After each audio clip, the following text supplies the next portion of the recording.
Le diamètre rotor du 145, il est de 11 mètres. Et sur le D3, il est de 10 mètres 80. Il y a un gain de 20 centimètres, donc 10 centimètres au bout de chaque pale. Si j'étais trivial, je dirais que 10 centimètres, ça compte toujours. Pour aller récupérer quelqu'un sur une pente, eh bien, l'appareil s'appuie sur le patin et on voit que la marge entre la paroi et le bout de pale, il n'est pas énorme. Eh bien, 10 centimètres de gain ici, c'est 10 centimètres qui font plaisir.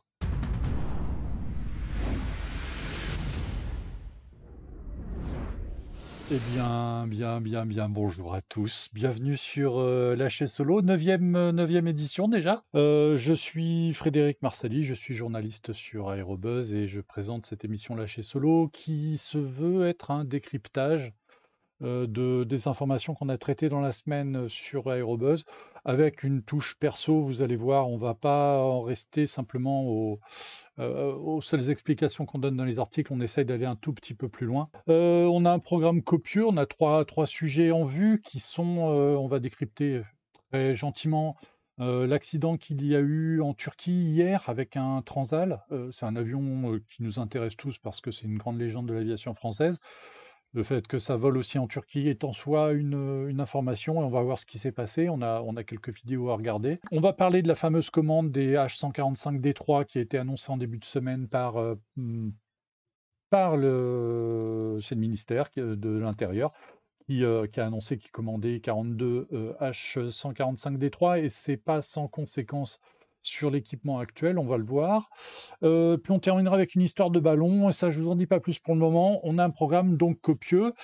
En petit préambule, je dirais que pour moi, il y a une grande déception cette semaine, c'est qu'en dépit de tout le battage qu'on a fait la semaine dernière sur elle, on n'a j'ai pas eu de nouvelles de Miss America. Passons, on va attaquer direct à ce qui s'est passé donc en Turquie hier matin.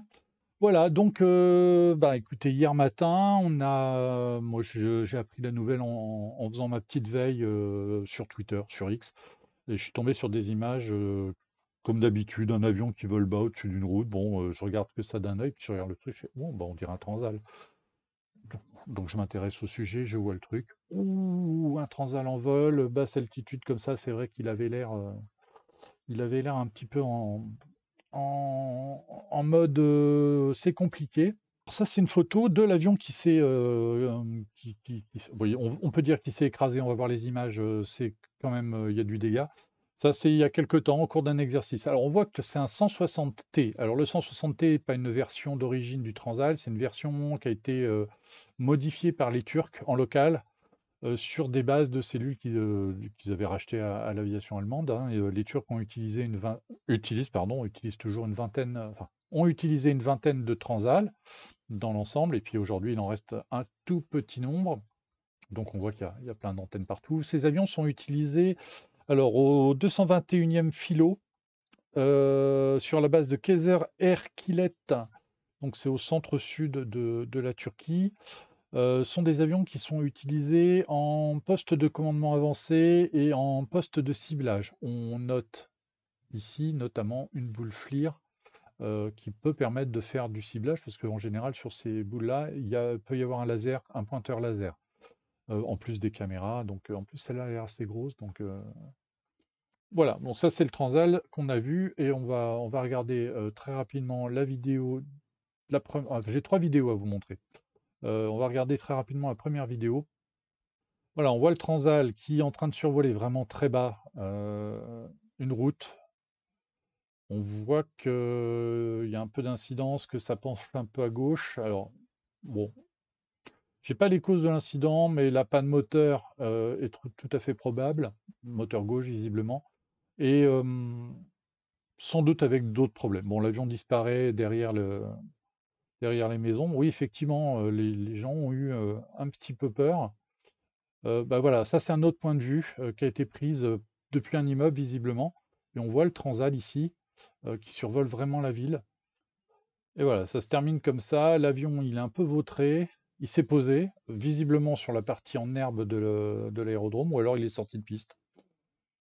Et ça se termine, il va faire un beau tour de manège, un cheval de bois. Euh, loin des, loin des, comment on appelle ça? Loin des bâtiments, tout ça, donc bon. Ça se passe donc ici, la base c'est Kaiser Erkilet Airport et effectivement on voit qu'autour de la base, c'est quand même très, très habité. Alors, c'est la base du transport aérien turc, c'est là que sont les C-130, que sont les A400M, enfin au moins une partie et c'est là que sont les Transal qui restent et ça c'est, bah, c'est l'avion, une fois posé et on remarque tout de suite cette partie-là. Là, c'est une aile brisée, ça veut dire que l'avion, là, c'est fini. À moins qu'ils récupèrent une aile sur un des avions qu'ils ont stocké. Bon, j'y crois moyen parce que c'est beaucoup de frais pour un appareil qui a peut-être plus beaucoup de potentiel. Mais voilà, encore une fois, un accident de Transal et bah, l'avion est malgré tout relativement sûr parce qu'une fois de plus, l'avion a épargné son équipage. Voilà. Des accidents de mortels en Transal, il y en a eu. Il y en a eu en Allemagne, il y a eu quelques victimes, quelques accidents mortels. En France, il y en a eu un. C'est une collision au vol. Donc ça veut dire que ça aurait pu très bien se passer avec d'autres avions, d'autres types d'avions. Le seul accident mortel d'un Transal en France, c'est une collision au vol. Alors qu'il y a eu des alertes plus que chaudes. On se souvient de l'avion qui s'était posé dans la montagne du côté de, bah, en Corse. Là, si on peut parler de miracle, on peut.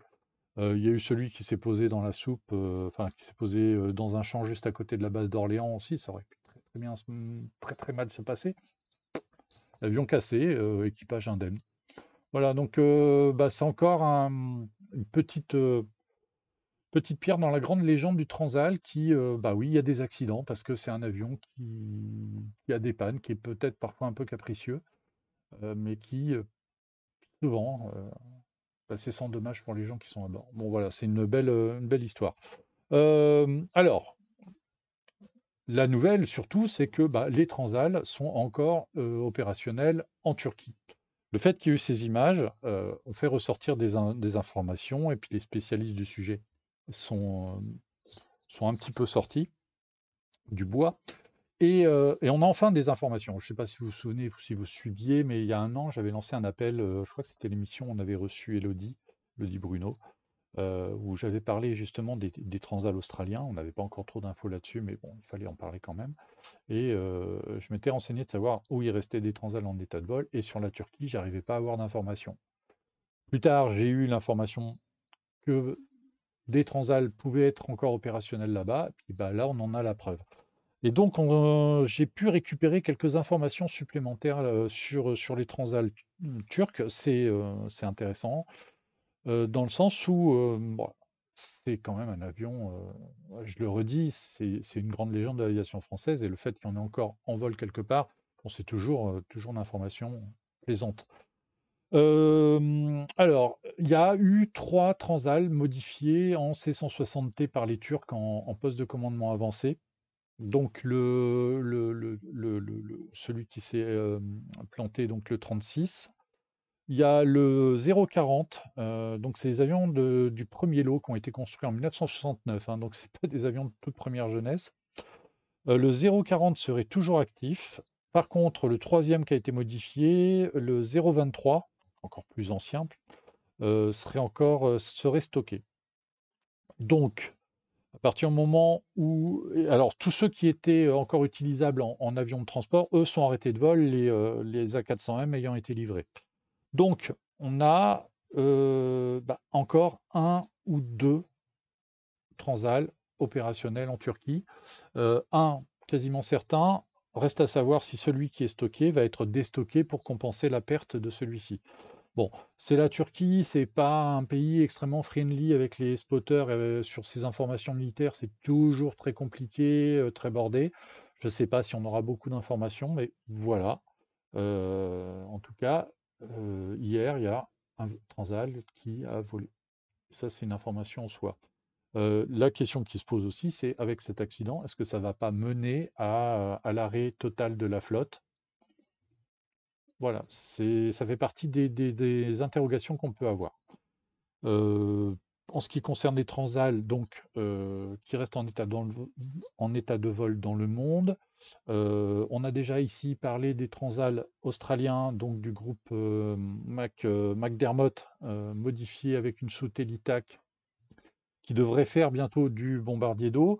Les deux avions ont été peints. J'ai pas de nouvelles sur les modifications, sur l'installation des soutes. Alors, petite anecdote, suite à mon article de la semaine dernière sur les systèmes Helitac qui sont désormais validés sur les CH-47 Chinook, j'ai donc fait l'article et puis comme je l'ai répercuté sur les réseaux sociaux en taguant Helitac, j'ai été immédiatement contacté par le responsable, comment dire, le correspondant européen du groupe Helitac, puisque bah, en tant que fabricant de soutes, bah, il y a un marché potentiel pour équiper des hélicoptères, par exemple en Europe, donc il y a un représentant commercial, peut-être un technico-commercial aussi, pour le groupe Helitac en Europe. Donc, il m'a contacté en me disant: «Je suis, l'interlocuteur pour l'Europe. Si vous avez des questions sur le matériel ITAC, n'hésitez pas à les poser», le malheureux. Parce qu'une heure après, il avait un mail avec des questions très, très pointues et j'ai toujours pas de réponse pour le moment. Ça fait une semaine que j'ai envoyé le mail, mais vu le niveau des questions, je pense qu'il a dû en référer, à l'Australie, donc le temps que ça se fasse, que ça se discute. Moi, j'ai pas encore eu les réponses, mais honnêtement, je pense que dès que j'aurai les réponses d'Elitac, on pourra reparler des transals allemands, heu, des transals allemands qui sont actuellement en Australie, comme ça on aura un peu plus d'informations. J'espère que j'aurai une réponse. En tout cas, c'est lui qui est venu vers moi. Donc, bon, voilà, bah, j'avais des questions à poser. Bah, je les ai posées. C'est mon job. Et j'attends avec impatience des réponses, notamment sur le fait que est-ce qu'il y a vraiment, est-ce que c'est vraiment sur le transat les soutes à ouverture ventrale qui nécessitent de percer le ventre de l'avion. Voilà. Ça, on garde le sujet dans un coin et on en parlera dès que possible. Bah, voilà, ça c'est, une photo Google Earth de la base en question et on voit sur un bout de parking donc, bon là il y a un C-130, 1, 2, 3, ça me semble être aussi un C-130, hein, j'ai un doute. J'ai un doute parce que là bon, peu importe et ça, voilà, ça c'est du Transal. Si on zoome un peu, malheureusement la définition n'est pas géniale, mais si on zoome un peu, heu, j'ai l'impression que les moteurs ont été démontés. Donc oui, c'est vraiment du stockage, et avec récupération des pièces. Oui, celui-là, j'ai un doute, non, c'est un C-130. J'ai l'impression que la dérive est un petit peu plus, puis la forme de l'arrière est différente. Bon voilà, donc bah oui, on peut espionner, les forces aériennes du monde entier avec Google Earth. Bon, ça, c'est une photo qui est pas forcément très récente, mais voilà, oui. Si vous voulez savoir où sont les transats, alors il y a peut-être des pièces, puisque parmi, les avions qui pourraient un jour revoler, il y a l'avion qui a été, confié à l'association Génération Transal, avec l'objectif de le remettre en état de vol sous peu, sachant que la DGAC a déjà validé le fait que ce type d'avion pouvait, être éligible aux immatriculations aviation de collection, comme le Tracker ou comme l'Invader. Le Tracker, le T-15 vole, et il y a un Invader qui est en cours de restauration à Corbas, qui devrait être, en état de vol. Bon, il y a encore quelques années de boulot, donc affaire à suivre en tout cas pour le Transal, mais j'aimerais bien en revoir voler un aussi, voilà. Quand même, la grosse information pour moi de cette semaine, c'est quand même l'information de cette commande importante qui a été passée par le ministère de l'Intérieur à Airbus Hélicoptères pour, bah, quand même une grosse quantité d'hélicoptères H-45. Je vous mets le lien vers l'article qui est en ligne, comme c'est une brève, c'est en accès libre et comme ça vous aurez aussi un certain nombre de détails supplémentaires. Ça, c'est la photo qui accompagne l'article. C'est une photo qui a été prise, il y a alors c'est pas une photo de 2023, c'est une photo de 2022. C'est sur l'esplanade des Invalides, le 14 juillet. Pour les non-parisiens, depuis quelques années, après le défilé du 14 juillet à Paris, les hélicoptères, enfin un certain nombre d'hélicoptères qui ont participé au défilé, font un tour de Paris, ils viennent se poser aux Invalides et puis l'après-midi, les Parisiens sont invités à venir traîner, sur l'esplanade et puis, ben, venir voir les hélicos de près. Hem, il y a aussi du matériel terrestre, des camions de pompiers, de l'armée de l'air, les stands d'information. C'est autour du 14 juillet, c'est une journée de rencontre, armée-nation qui est, très intéressante et surtout les hélicoptères arrivent en vol et après vers, entre 18h et 19h, les hélicos repartent. Donc c'est un spectacle en soi, en plus en général il fait relativement beau, les hélicoptères sont pas très loin, ça fait des photos sympas. Donc, bah, ça fait un peu plus d'un an maintenant, il y avait, un des 4 premiers H-145, D3, dit, H-45 5 pales, qui était présent sur l'esplanade et c'est à cette occasion que je l'ai fait, au décollage. Donc le H-145 D3, oui, il ressemble beaucoup au Dragon actuel et aux EC-145. Il y a effectivement le rotor, qui a 5 pales. Mais ça, quand, quand il tourne, c'est un petit peu difficile à compter, parce que ça tourne relativement vite. Non, le point, qui le rend reconnaissable surtout, bah, c'est le fenestron à l'arrière, hein, cette hélice carénée, qui est née avec la Gazelle, si je me souviens bien, hem et qui équipe aujourd'hui ces appareils-là. Alors sur des appareils de secours, d'avoir une hélice carénée ici, quand on a besoin de charger un brancard par la trappe arrière qui se situe donc, juste à l'arrière du fuselage, c'est pas anodin parce que c'est sécurisant. Là, il y a peu de chances de taper le rotor. Donc, quelqu'un qui viendrait avec un brancard par l'arrière, serait plus en sécurité qu'avec le rotor habituel du 145. Donc ça, c'est déjà un progrès. On va parler des performances du 145 juste après. On va parler de ce contrat. Ce contrat porte sur 42 H145, 36 sont destinés à la sécurité civile et 6 sont destinés à la gendarmerie. C'est un contrat d'une valeur de 470 millions d'euros, 471 même, je crois, d'après les chiffres que j'ai pu récupérer. Alors, c'est un rapport parlementaire de la commission des finances sur la loi de programmation, enfin sur les dépenses, enfin sur le budget du ministère de l'Intérieur. Donc c'est le chiffre officiel du contrat, 471 millions d'euros. Alors, ça, c'est le volet de dépenses qui a été alloué. Il y avait la même chose sur l'achat des Dash 8, où l'enveloppe globale était de 400 millions d'euros. Et finalement, après négociation avec le fabricant, la dépense a été légèrement inférieure à l'enveloppe prévue. Donc là, c'est 471, c'est le budget qui a été prévu pour cette opération-là. Alors, certains ont parlé de 13 millions d'euros par hélicoptère, mais si on fait une division, je crois que ça fait 11 millions d'euros par appareil. Bon, c'est cohérent par rapport au prix où la sécurité civile avait acquis les 4 premiers H-45D3 pour ceux qui ont été livrés en 2020 et 2021 dans le cadre du plan de relance. Donc là, on est tout à fait cohérent. Bonjour MLN 208 et zut, je suis à la bourre. Salut à tous, salut à toi. Tu es un petit peu à la bourre, mais pas trop, ça va, tu es pardonné. Alors, pour mémoire, effectivement, ici, on a 471 millions d'euros pour les hélicoptères, sachant qu'il y a quelques années, c'était quand même une enveloppe de 400 millions qui avait été ouverte pour la succession des trackers, pour l'acquisition des Dash 8. On a sur une dizaine d'années 800 millions d'euros qui ont été mis sur la table, plus de 871 millions qui ont été posés sur la table. C'est 2017 l'annonce de la commande des Dash 8 et donc les premiers versements en 2018. Donc ça fait 2018, ça fait en 6 ans, on n'est pas loin du milliard d'euros sur l'équipement de la sécurité civile.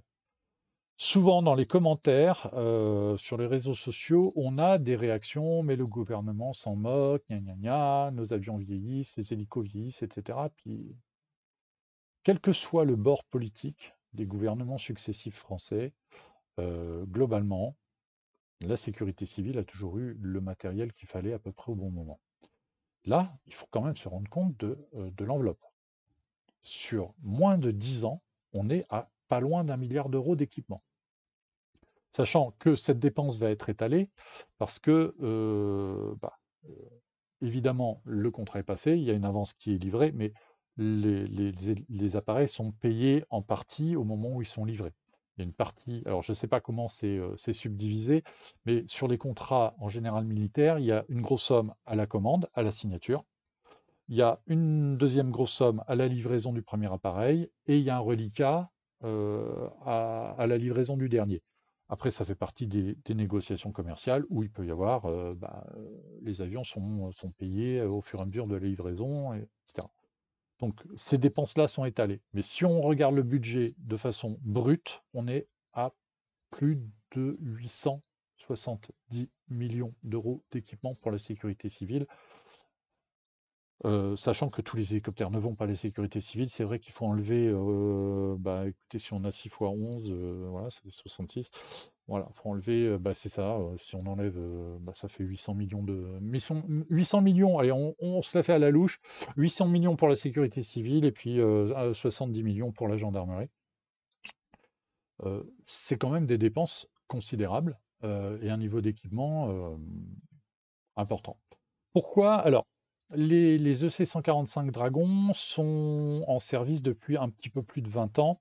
Sans précision et si quelqu'un a l'info, je ne me souviens plus, mais il me semble que la commande est signée en 98 et les premiers appareils sont livrés en 99-2000. Donc les plus anciens ont au maximum 24 ans de service. 24 ans de service, c'est souvent relativement jeune. On a des avions dans sécurité civile, on l'a vu. On a on a vu il n'y a pas très longtemps le retrait des C-135 de l'armée de l'air française, des avions qui avaient 60 ans. Là, on a des appareils qui vont être remplacés, parce que c'est de ça dont il s'agit, à 25 ans de service. Alors, il y a plusieurs facteurs qui peuvent expliquer pourquoi ces appareils sont remplacés aussitôt ou relativement tôt. Il y a eu des pertes. Les EC-145 sont rentrés en service donc au début des années 2000. Il y a eu au moins 5 accidents très graves qui ont entraîné 12 morts. En 2003, il y a le Dragon 64.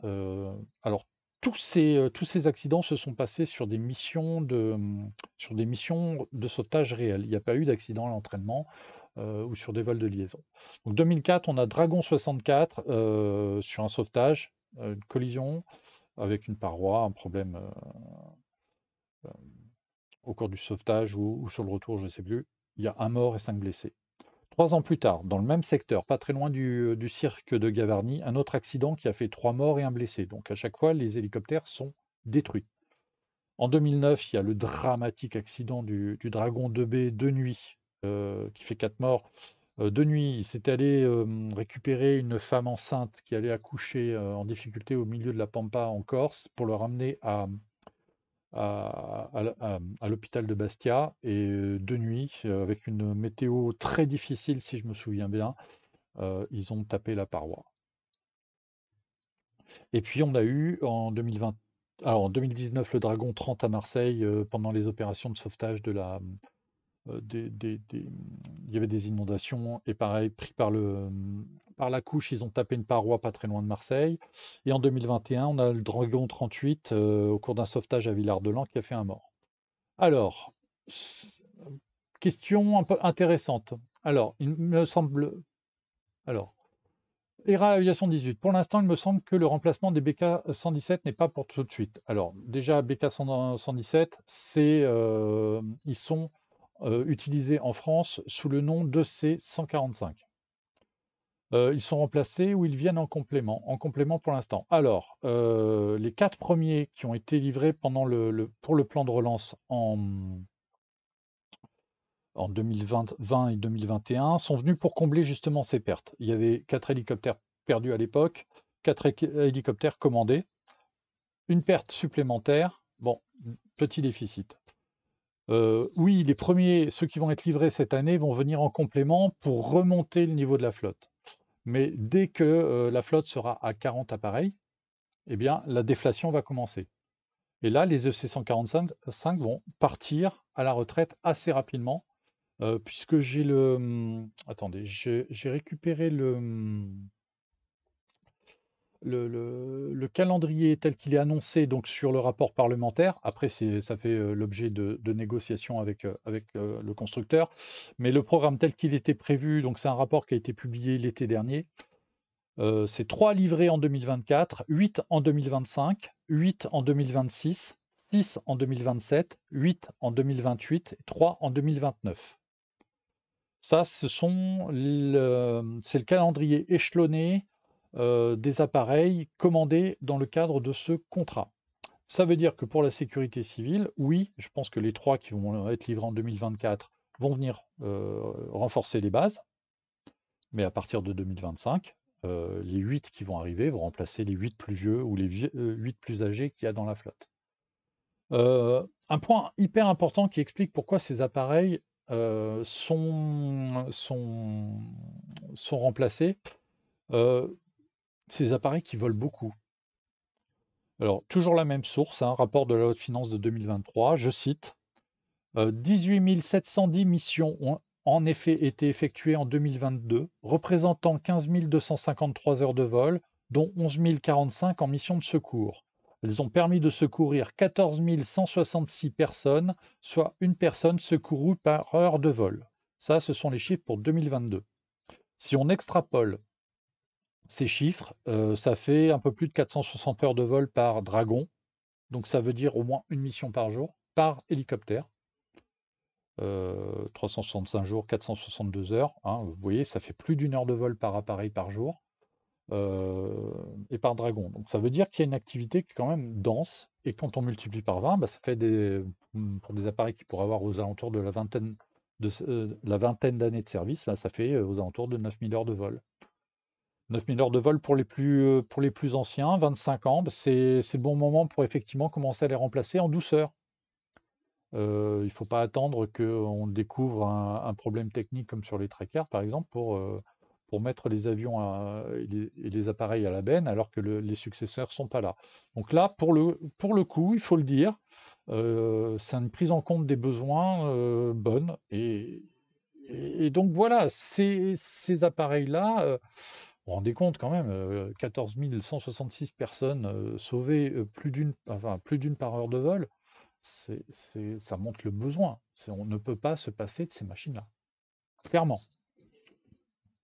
Pour l'activité globale des dragons, il y a un chiffre intéressant qui est donné aussi, c'est 75% de l'activité des appareils est liée au secours à personne, 2% pour les feux de forêt, puisque les appareils en service actuellement sont utilisés pour la coordination, la reconnaissance, le guidage des avions bombardiers d'eau.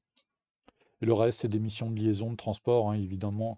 Les appareils rentrent à Nîmes pour certaines opérations de maintenance. Il y a des missions de transport pour des autorités ou pour pour le reste des opérations. Donc, et bon, voilà, en termes de sauvetage, il faut. Alors, CEC 145D3, donc c'est la version qui a remplacé donc, le C145 tout court, les H145D3, pardon.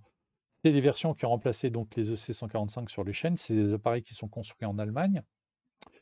Bah oui, puisque à la base, c'est quand même un modèle BK117 très, très, très remanié. BK,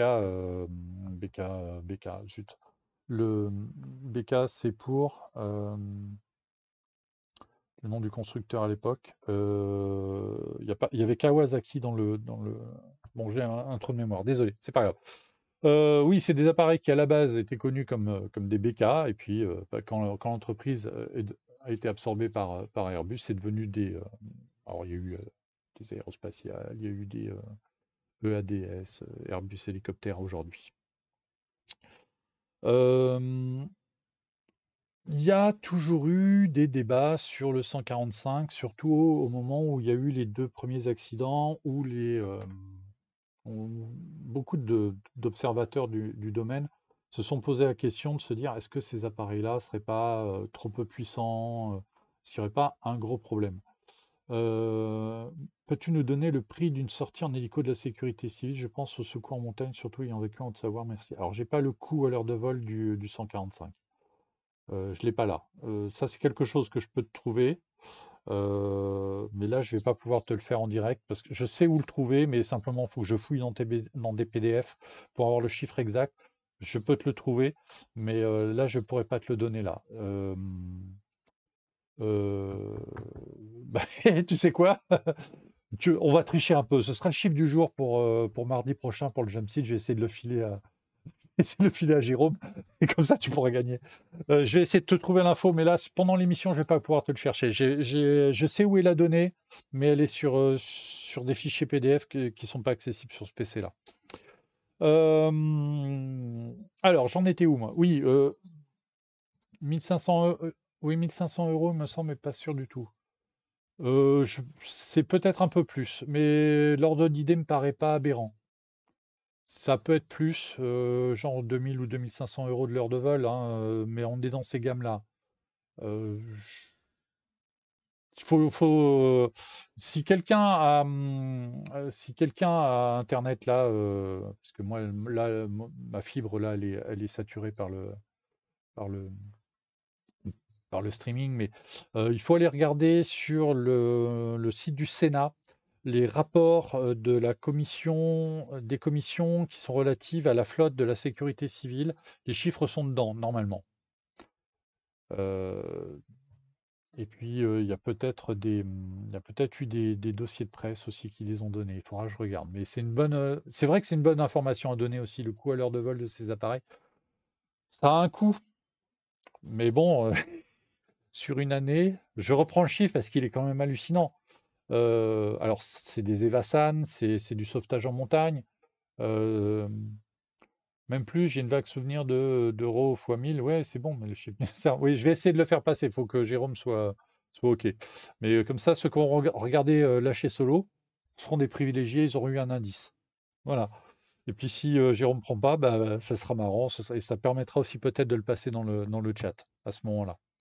Bon, on fera ça. Sur le chat, soit on le passe en chiffre du jour, soit je le passe dans le chat, à ce moment-là. Je reprends le chiffre parce que moi, il m'a fait halluciner total. Je reprends. En 2022, les missions des Dragons ont permis de secourir 14 166 personnes. Ça me paraît hallucinant. Soit une personne secourue par heure de vol. Moi, le chiffre me fait halluciner. Alors, c'est du transport. Ils font des Evasan, ils font du transfert, entre hôpitaux, et cetera. Donc une personne qui est transférée, c'est une personne sauvée, plus ou moins. C'est des gens qui vont chercher aussi, ils vont, sur des accidents sur la voie publique, ils récupèrent le blessé directement, ils l'amènent à l'hôpital. Enfin, il y a tout un tas de missions. Le chiffre me paraît tellement énorme. Le nombre de missions, le nombre d'heures de vol me pose pas de problème, mais ce chiffre de 14 166 personnes sauvées, c'est un chiffre mais c'est fou, c'est complètement fou. Voilà. Heu, alors oui, il y avait des polémiques, hein, avec le C-145. Il y en avait, au moment où le H-145-D3 est apparu, où des gens se sont dit: «Avec le rotor, le fenestron, pardon, est peut-être moins efficace et donne moins d'autorité au pied», donc sur le palonnier je rappelle que c'est la commande de lacet, hein, ce qui permet de faire entrer l'appareil en rotation.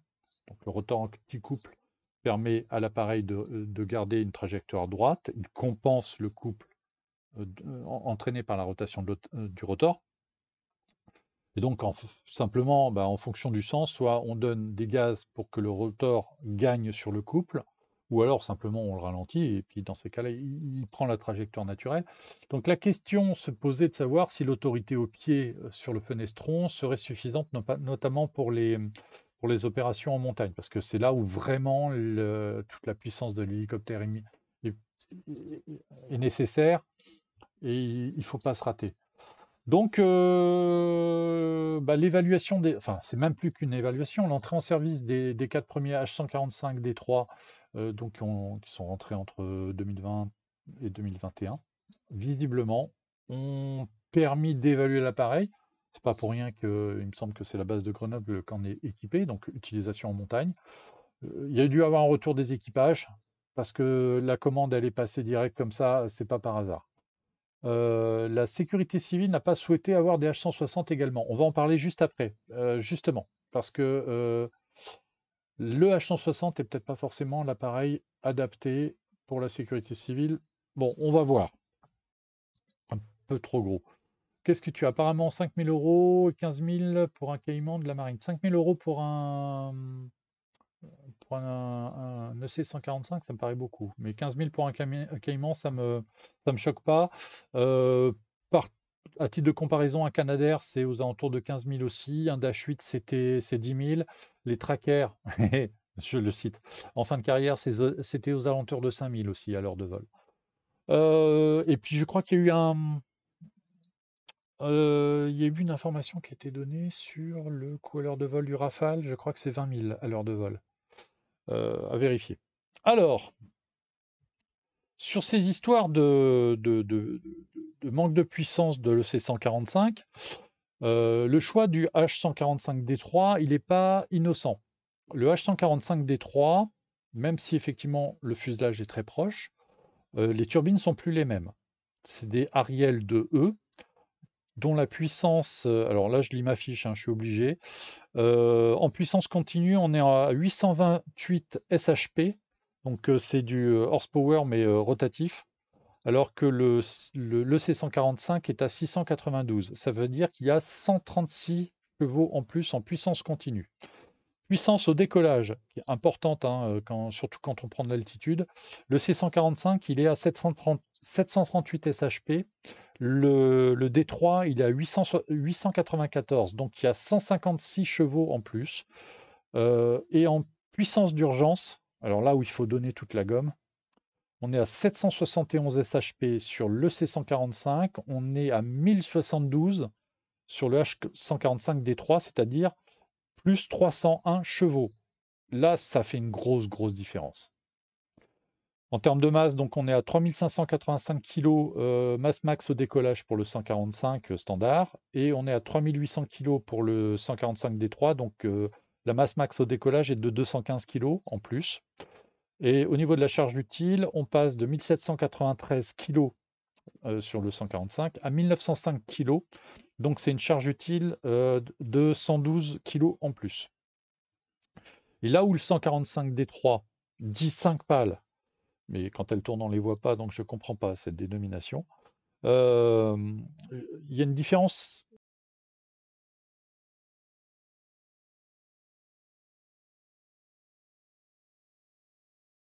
Alors, c'est un petit détail, mais je pense que ça compte énormément, c'est le diamètre rotor. Le diamètre rotor du 145, il est de 11 mètres. Et sur le D3, il est de 10 mètres 80. Il y a un gain de 20 cm, donc 10 cm au bout de chaque pale. Ça a l'air de rien. Si j'étais trivial, je dirais que 10 cm, ça compte toujours. Mais il y a des situations où ça compte 10 cm. Ça, c'est une photo d'une vidéo qui est assez connue, qui a quelques années, hein. C'est ce qu'on appelle une opération n'appuie-patin. Alors là, c'est un 145 de la gendarmerie, mais les gars de la sécurité civile doivent le faire aussi. Pour aller récupérer quelqu'un sur une pente, eh bien, l'appareil s'appuie sur le patin, et on voit que la marge entre la paroi et le bout de pale, il n'est pas énorme. Eh bien, 10 cm de gain ici, c'est 10 cm qui font plaisir. Donc, ça compte.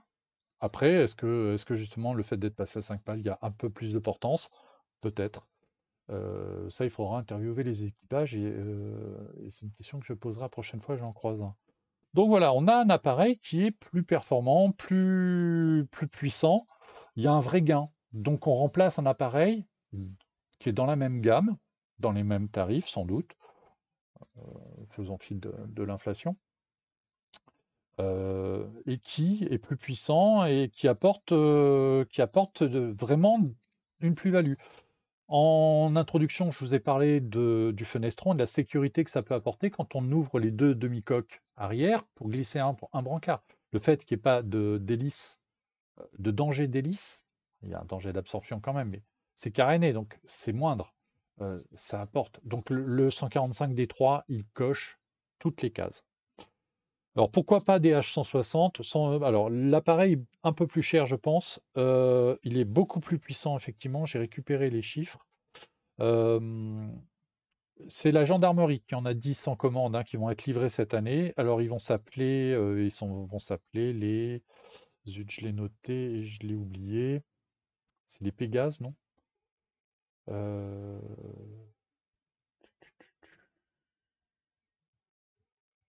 et ça y est, je l'ai pas noté. Alors, la gendarmerie on a commandé des H160, hein, on a commandé déjà 6. La gendarmerie va recevoir donc 6 D3. Pour l'instant, la gendarmerie n'a que des 145 normaux. La question se pose, est-ce qu'ils vont remplacer leurs 145 standards qui font du secours en montagne ou est-ce qu'ils vont remplacer les écureuils? À mon avis, à terme, les deux, puisque sur la commande, il y a une option pour la gendarmerie de 22 D3 supplémentaires. Il faudra que l'option soit activée pour que la commande passe. Ça veut dire que ils ont réservé des slots sur chaîne, hein. Donc ça veut dire que la gendarmerie, à terme, va sans doute dégager ses 145 et que l'ensemble 145 plus écureuil sera remplacé par les D3. Les H160 vont venir en plus, avec sans doute d'autres missions, on verra. Alors, le H160, c'est 12 passagers, 10 max hein, pour le 145. C'est 2000 kg de charge utile, masse max de 6 tonnes au décollage. Et c'est deux turbines Safran Arano qui vont de 1100 à 1300 shp. On est quand même beaucoup plus, on a beaucoup plus de puissance que les en puissance continue 828 hein, sur le D3. Pégase, confirmé par Elliott. Merci, merci, merci, merci. Euh, oui, on pourrait se poser la question pourquoi la sécurité civile n'a pas pris de H160. Ça pourrait être une question à leur poser. Je pense que le D3 leur convient mieux. La sécurité civile s'interroge actuellement sur la possibilité d'acquérir un ou deux, je pense que c'est deux, hélicoptères bombardiers d'eau lourds. En France, un bombardier lourd, c'est un bombardier d'eau qui emmène 4 tonnes. On va pas parler du Chinook ici, ça va en vexer quelques-uns. Ce serait plus la gamme H125 qui intéresserait la sécurité civile. Rien n'est acté pour l'instant, le contrat est toujours en négociation. On imagine bien, enfin, moi j'ai déjà deux 225 aux couleurs de la sécurité civile, j'avoue que j'ai bien envie de les voir. C'est des appareils qui pourraient être très utiles en bombardier d'eau l'été dans le sud, mais pour des opérations de sauvetage, par exemple sur des tremblements de terre ou sur des inondations comme il y a eu dans le nord là actuellement, c'est des appareils qui pourraient apporter vraiment une plus-value aux opérations. Donc moi j'en suis même à penser que deux, c'est petits joueurs. Mais bon, vu les dépenses qui ont été faites là, bon, il va falloir trouver du budget. Donc je pense que la sécurité civile serait plus intéressée par du 225 que du H160. La gendarmerie, elle, a fait le choix des 160. Ils vont en avoir déjà 10. Les premiers vont être livrés cette année. On va voir comment ils vont les utiliser et comment ils vont être équipés. Ça va être intéressant à suivre. En ce qui concerne les nouveaux dragons, alors c'est pas vraiment une nouvelle parce que c'est une information que moi j'avais eue de la part de la chef des moyens aériens de la sécurité civile, Adeline Savy, à Nîmes au mois d'avril, quand il y avait eu la journée presse à la base, auquel j'avais été invité et convié. Journée très intéressante, j'espère qu'ils vont le refaire cette année. Euh, on avait discuté de la succession des 145 et de l'arrivée des D3 dans la sécurité civile, et elle m'avait répondu que le D3 effectivement faisait partie des candidats, mais que rien n'était acté encore, ce qui à l'époque était sans doute vrai. Je pense que les négociations étaient très avancées, mais bah, il y a toujours des contingences de communication qui fait qu'on ne peut pas tout dire, parce que bah, il y a des négociations en cours. Par contre, l'information qu'elle m'avait donnée, que j'avais répercutée dans mon article, je vais vous mettre le lien tout de suite. Euh, alors, c'est là. Ah, excusez-moi, alors vous allez voir apparaître le fichier. Voilà, on vous montre les dessous. Alors, c'était un article qui était réservé aux abonnés, donc il n'y a que les abonnés qui ont la chance de le lire. Mais bah, c'était un long article, hein. Dans cet article-là, je répercutais les propos qu'elle avait tenus, donc qu'elle m'avait tenus.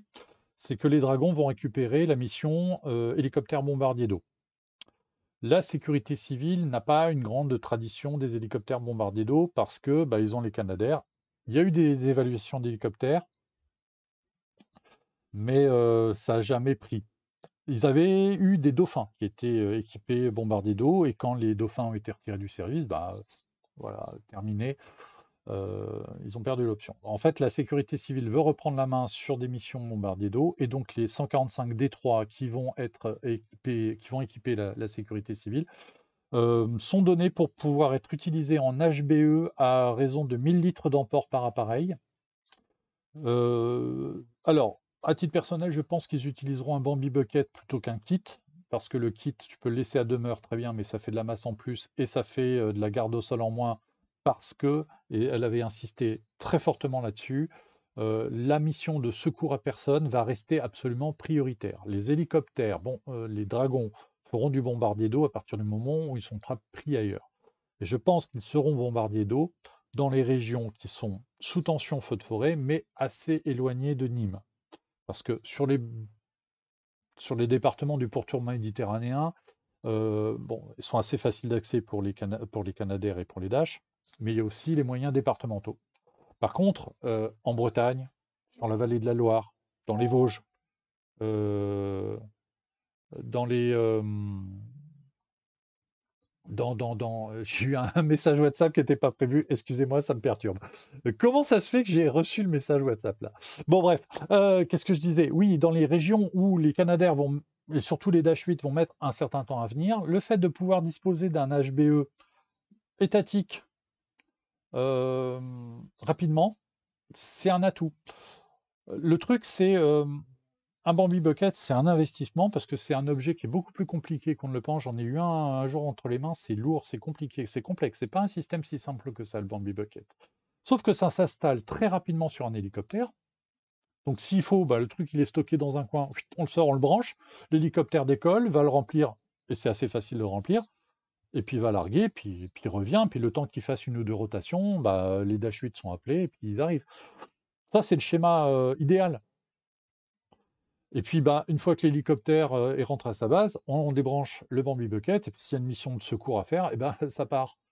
Un kit, c'est peut-être plus compliqué. Donc, je pense vraiment au Bambi Bucket. Combien il y aura de Bambi Bucket pour toute la France, ce sera à voir. Mais effectivement, je pense que l'outil va devenir extrêmement intéressant. Alors, ça fait des missions en plus, des vols en plus, sachant qu'on voit que les appareils sont quand même très sollicités. Mais on est aujourd'hui à 32 ou 33 Dragons, on va passer à 40. Ça offre un petit peu de marge pour avoir des appareils disponibles pour la formation des équipages, parce que bombardier d'eau, ça s'improvise pas. Les opérations, découpage, enfin de remplissage du Bambi ou de largage, ça s'improvise pas, donc il faut de la formation, il faut des équipages et il faut des appareils. Donc c'est un cercle vertueux peut-être qui est en train de se mettre en place, que je trouve extrêmement intéressant. Ça coûte, mais on est quand même dans un effort significatif pour renouveler rapidement un matériel qui n'est pas encore totalement périmé. Moi, je pense que ça, c'est quelque chose qu'il faut absolument noter. C'est la gendarmerie donc va recevoir ces appareils. En ce qui concerne les appareils de la sécurité civile et de la gendarmerie, ils vont être, aussi utilisés, bah, comme ils le sont déjà, sur des missions antiterroristes. euh, des missions de police, hein, enfin, mission de gendarmerie, mission du ministère de l'Intérieur, et les appareils qui seront affectés, notamment en Guyane, qui sont utilisés pour la lutte contre l'orpaillage, seront équipés d'un kit blindage pour protéger l'équipage de tirs d'armes légères, notamment. Parce que les orpailleurs en Guyane, ils défouraillent. Le truc, c'est que, il y aura sans doute d'autres des équipements. Il faudra voir, combien seront équipés de boules TV, et cetera. Donc, bon, c'est un renouvellement d'équipement, important qui est fait et qui est notable. Pour moi, c'est vraiment une grosse nouvelle. Alors, on le savait depuis un certain temps que c'était dans les tuyaux, hein, les rapports parlementaires en parlaient déjà, notamment cet été avec le budget. Mais voilà, ça s'est déclenché là en début de semaine et c'est officiel. On va attendre les premières livraisons. Mais oui, les dragons tels que vous les voyez aujourd'hui, ben, en 2029, ils auront été tous remplacés par des EC, par des H145 D3, pardon. Prochain gros dossier pour la sécurité civile, du coup, ça va être la succession des Canadair, mais ça, vous savez qu'on suit le dossier de près, et pour l'instant, pas trop d'avancée. Ouais, belle photo, hein, hello, JBO. Hello, le nez dans la pente, quelle belle manœuvre. Oui, oui, oui, oui, oui, oui, mon petit Jérôme. Euh, oui, MLN 208, malheureusement, pour des raisons de modération, vous ne pouvez pas, vous, envoyer les liens dans le chat. Euh, il faut que ça passe par le modérateur, donc il y a Monsieur Chauve-souris qui est là. C'est vrai que j'aurais pu vous passer la vidéo, c'est vrai, c'est vrai, c'est vrai, c'est vrai, c'est vrai. C'est vrai. Et là, on a un nouvel abonné, les enfants. C'est une bonne nouvelle, ça. Euh, Alors, YouTube, c'est... Oui, faut vous regardiez French Gendarmerie, hélicoptère in Chamonix, Rescue Skiers. Oui, beaucoup de likes. Allez. Le lien, il est utilisable, je vais pas le faire. Bon, allez-y. Il y a eu d'autres nouvelles hein, sur Airbus, notamment, je vous invite à aller voir l'article de Frédéric Lert qui s'intitule Airbus hélicoptère tient bon, puisque le détail des ventes et des livraisons d'Airbus hélicoptère a fait l'objet d'un article. Je vous mets le lien si vous avez envie d'aller voir. Pour ceux qui sont abonnés aussi, attends, moi je vous l'ai donné déjà aussi celui-là, donc voilà. Et puis, bah, écoutez, voilà, ça c'est une photo bah, ouais, anecdotique. Ça c'est une photo du H160 qui a participé au défilé du 14 juillet cette année. Ça c'est lors de notre passage à Chartres, on voit la cathédrale là. Et on voit que l'hélico, alors je l'avais vu plusieurs fois au Bourget, je m'étais jamais approché, mais c'est vrai que c'est une grosse machine. C'est vraiment une grosse machine, hein, le H160. Là, vous voyez la taille du mécano. Bon, il était un tout petit peu plus petit que moi, mais c'est une grosse machine. C'est une belle machine. Voilà, en vol. Bah, ça, c'est au départ, il y en avait un. Ça, c'est pris aussi aux Invalides, au décollage après le 14 juillet. Il y avait un 160 qui était en version VIP, là. Belle machine. Et vous voyez, on fait des photos assez sympas sur cette manip. Et encore, je ne vous ai pas montré les plus belles. Là, c'était vraiment pour vous montrer l'appareil. Ça, c'est un document qui a été publié par Airbus Hélicoptère il y a quelques semaines et qui explique aussi pourquoi la sécurité civile n'a pas pris de H-160. C'est que voilà, les hélicoptères bombardés d'eau d'Airbus Hélicoptère, le H-160 n'est pas encore qualifié pour cette mission-là. Donc ça a pu compter. On a le H-125, les écureuils, le H-145. On sait qu'il peut recevoir des kits ou des bambis. Voilà, là, il parle de 1000 litres avec un kit et de 1200 litres avec un bucket. Moi, je pense qu'avec un bucket de 1000 litres, il y a une marge de manœuvre et une marge de puissance qui peut être très intéressante et qui peut être très sécurisante pour l'équipage. Bon, les 200 litres de différence, elles ne changent pas le feu, mais ça peut donner plus de marge au niveau de la puissance pour l'équipage et donc être plus sécurisant.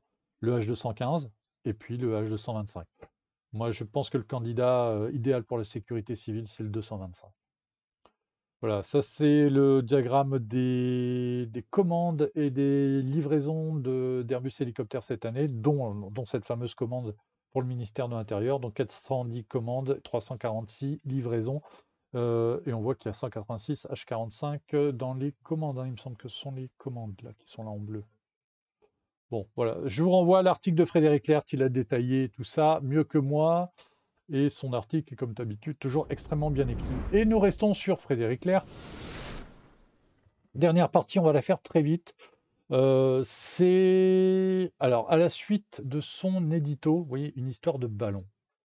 Je vous renvoie sur son édito, sur son dépose minute qu'il a posté. Vous savez que tous les dimanches, les journalistes de la rédaction d'Aérobuzz écrivent un éditorial qu'on appelle un dépose minute pour raconter une histoire, pour un coup de gueule, pour détailler un sujet. Et Frédéric Lert, mon confrère, et un peu homonyme quand même, nous a fait un dépose-minute très très très intéressant sur la Chine. Et il nous raconte une anecdote d'un pilote de U-2 qui, dans les années 80, au-dessus de la Corée du Sud, s'est retrouvé confronté à un ballon sonde, visiblement chinois, qui était sur une trajectoire, qui était celle qu'empruntaient les U-2 quand ils rentraient de leur mission. C'est pas Jean-Claude Lertre. Non, il y a un Jean-Claude Bonnard, non? C'est Jean-Claude Bonnard et Jean-Claude Lertre, les 2 Jean-Claude? Ça, c'est une petite allusion aux vannes que Jean-Claude et pardon, que Jean-Claude, que Jérôme et Fred s'envoyaient pendant le salon du Bourget. Il y a les lives, je ne sais pas si le pire off va être mis un jour en ligne, mais qu'est-ce qu'on s'est marré. Et qu'est-ce qui nous ont fait rire ces deux-là. Hem, alors, donc Jérôme raconte, enfin pardon, Fred nous raconte l'histoire de ce pilote de U2 qui a été confronté à un ballon. Et ce ballon, qui était sur la trajectoire d'approche des, des U2, avait un long câble, qui pendait sous lui. C'était pas un ballon espion, c'était un ballon qui était là pour piéger les U2, au cas où un U2 serait passé dessous, à titre d'observation. Il se serait pris l'aile dans le câble et on perdait un U2. Et bien cette histoire de ballon agressif, alors malheureusement l'heure s'avance, je ne vais pas pouvoir vous retenir très longtemps là-dessus, mais ça m'a rappelé, une anecdote qui est assez connue, malgré tout pas connue de tout le monde, c'est la fameuse offensive des Fugos. Il faut se souvenir par exemple que, pendant la Seconde Guerre mondiale, les Japonais ont envoyé 10 000 ballons, du Japon vers les États-Unis, des ballons incendiaires.